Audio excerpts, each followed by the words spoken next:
Армысыздар, құрметті студенттер. Мұхамеджан Тынышбаев атындағы Ақтау көлік колледжінің тарих пәні оқытушысы Абылаева Жанерке Дәулетқызы. Сабақ тақырыбы Қазақстандағы қайта құру саясаты. Өздеріңіз білесіздер, 1960-1980 жылдары Қазақстан тоқырау кезеңі деп аталды. Тоқырау кезеңінде елді басқарған Брежнев болды. Брежнев 1982 жылы қайтыс болып, орнына Андропов келді. Жалпы 1980 жылдары Қазақстан экономикалық, әлеуметтік және саяси дағдарыста болды.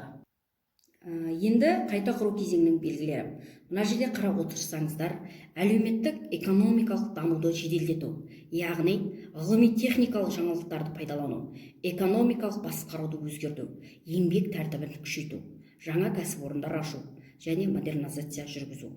Жариялылық саясаты цензура жойылып. Цензура дегеніміз бір баспаға бұрын тексеріп, оны егерде кеңес үкіметіне саясатына қатысы болатын болса, оны жібермей қоятын. Барлық аймақта газет, журналдар мен кітаптар шығаруға рұқсат етілу. Сөйтіп, қайта құрудың негізгі оқиғаларына тоқталатын болсақ, Горбачевтың билік басына келуімен Қазақстанда қатаң партиялық бақылаулар жүргізілді. Себебі Горбачев партияның барлығын саяси режим тұрғыда ұстады.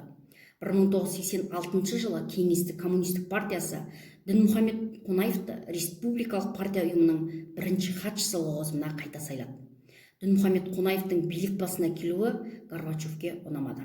Нәтижесінде Қазақстанды Қонаев емес, Колбин басқару жергілікті халықтың наразылығын тудырды. Қайта құру жылдары 3 кезеңнен тұрады. Бірінші кезең 1985-1987 жылдар аралығы. Экономикалық, ғылыми-техникалық прогресс негізінде қайта құру көзделді.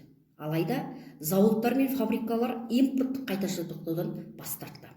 1987 жылы мемлекеттік кәсіпорындар туралы атты заң қабылданды. Мысалы, мектептерді компьютерлендіру, маскүнемдікке қарсы күрес күшейді.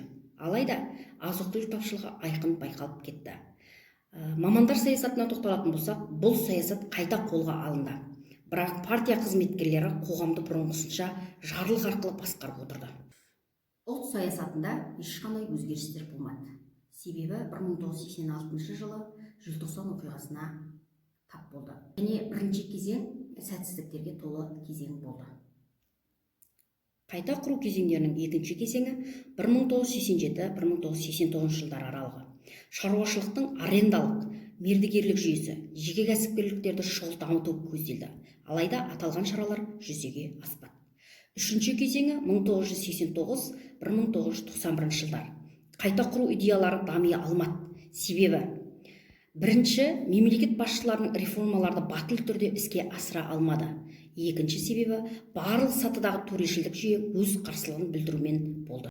Сонда Горбачевтың биліктің басқару кезіндегі қиыншылықтар қоғамды бір жүйеге келтіре алмай, бұл қайта құрып, қоғамды дамытам деген ойменен керісінше қоғамды құлдыратып алды.